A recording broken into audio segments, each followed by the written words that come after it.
I'm Frankie Fernandes.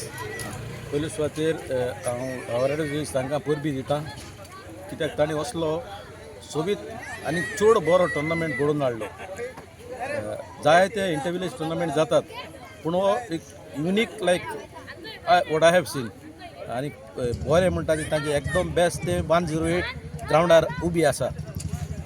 तशेंच आयची game दोनूय टिमी बऱ्यो खेळल्यो पूण दोनूय जिखूंक जायना एकताच. सो स्पोर्टींग हारले आनी मारगांव जैतवंत जालें. तशेंच तांणी टुर्नामेंट घडोवन हाडला वावरेड्याचो इस्ट ट्रॉफी 2025. हे माशीक फ्रॉम पिलार सोसायटी हांव जाणा जायते वर्सां जालीं हें चलता आनी आमी गोंयकारान त्या माशिकाक सपोर्ट करूंक जाय. आनीक हांव मागतलो आसलो लोकां लागीं ते विकली येता तुमी घेवपाक जाय तें एक तरी आनीक वारोड्याच्या इश्टाक आमी आदार दिवं. थँक्यू.